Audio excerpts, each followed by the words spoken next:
I1 center of mass.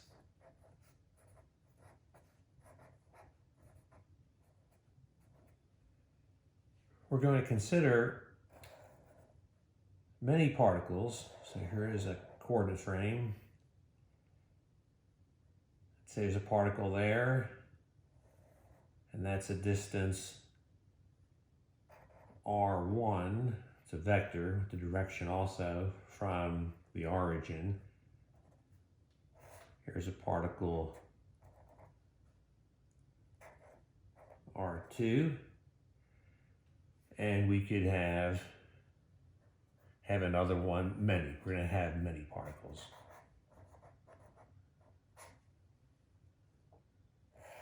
You can even have one over here,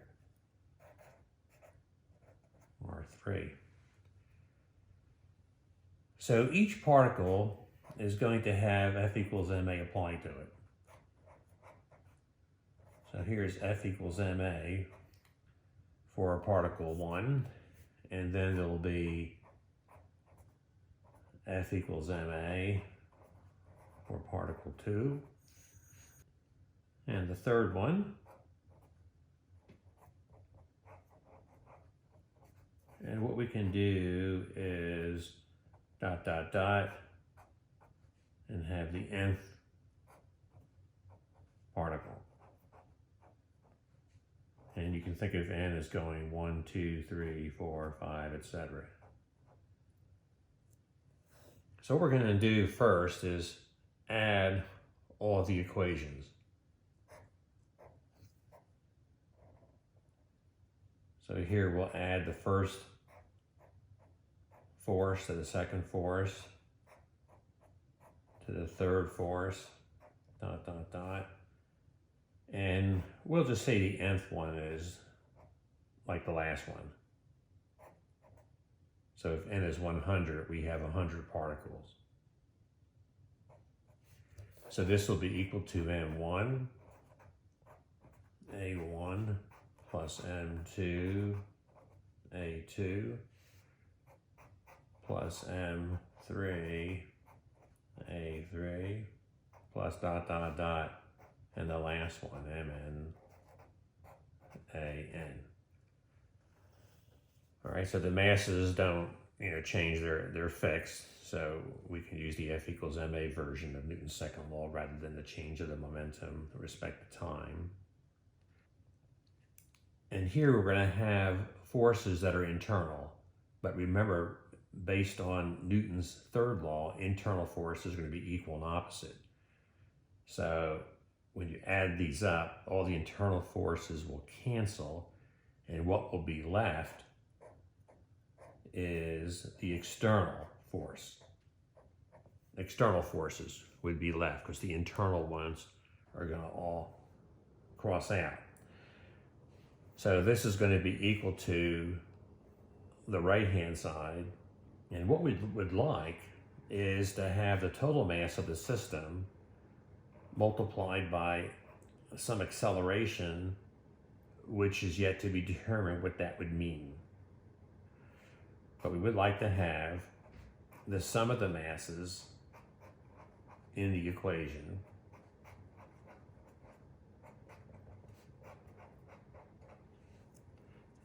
and this acceleration that's going to arrive when we do this, we set these equal, is going to be related to what we call the center of mass.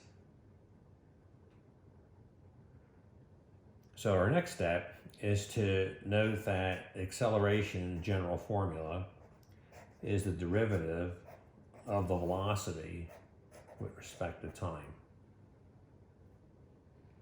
So if we do this, we'll have the external force is m dv dt, where this v goes with this a, which is to be examined and understood in a second, like what that really means. So this would be m1 using the derivative rule for the right-hand side, we replace all the accelerations with the derivatives of the velocities, the respective velocities, with respect to time. Dot, dot, dot, and the last one, dv and dt. So what we're going to do here is make another definition, and we're going to basically define this special v, and let's go ahead and call it something. Let's call it the center of mass, like whatever it is, we're going to call it the center of mass.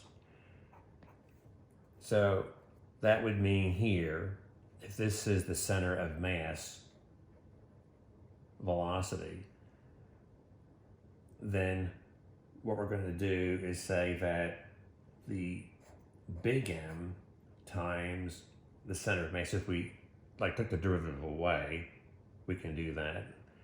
We would have here M1 V1 plus M2 V2 plus M3 V3 plus dot dot dot Mn Vn. Now let's just check that.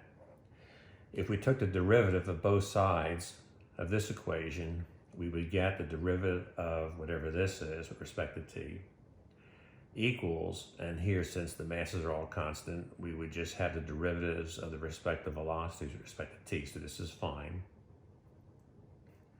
What yet needs to be done is to interpret what do we mean by acceleration of center of mass, the velocity of center of mass, and the center of mass itself when we go to the vector.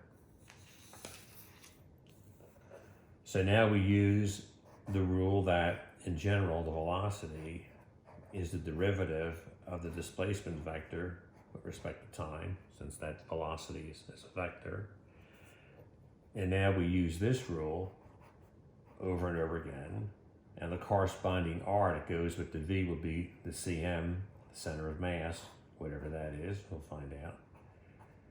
So this is going to be m1 dr1 dt, the second particle, the derivative here with r2, and then the derivative r3, dot, dot, dot, and the last one, the derivative of the nth case, dt. So now we'll do the same thing we did before by simply writing m r cm is m1 r1 without the derivatives.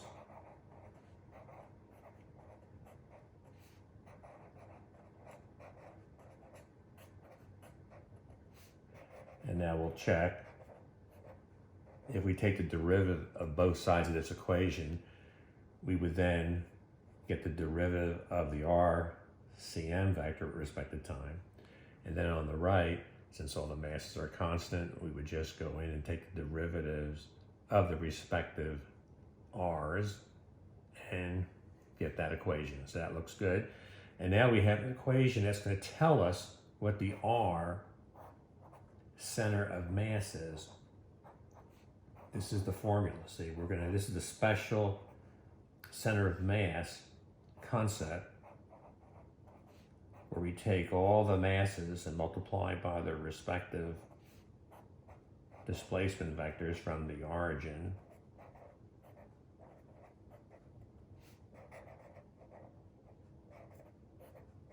And then we divide by the total mass, which I'm going to write out so the formula looks kind of neat with sums on in both cases, top and bottom. There we go. So this is the special equation that defines the center of mass, and then by taking the derivative, you would get the velocity of the center of mass, and by taking the derivative again, you would get the acceleration of the center of mass, and then you would have this equation where the external forces is equal to the total mass times the acceleration of that center of mass. Now we can look at this in 3 dimensions. We would have here an x center of mass times a unit vector in the x direction plus a y center of mass, a unit vector in the y direction, and the z center of mass with the unit vector in the k direction. So here, if you have your x, well, let's see, I think I like to put the x here and put the y there and the z there.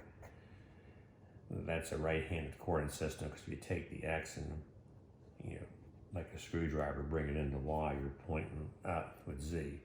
So here you would have k hat. These would be the unit vectors, just one step.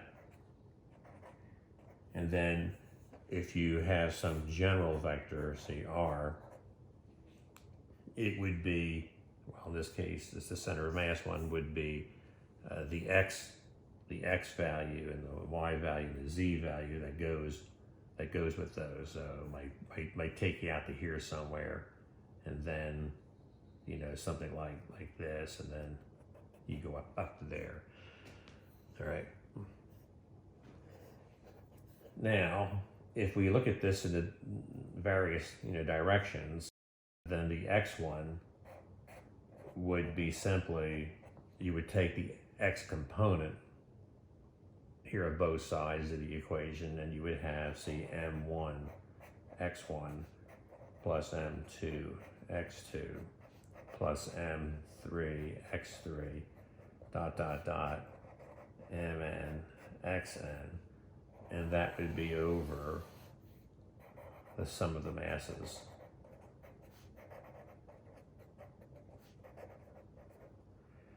And then you would have a corresponding one for y and one for z. And in the notes here, you can see we have those written out for you explicitly. So that's the concept of the center of mass. Very, very important in physics. It follows very nicely from Newton's second law. And in our next section, we'll calculate some of these, get more insight as to what the center of mass means.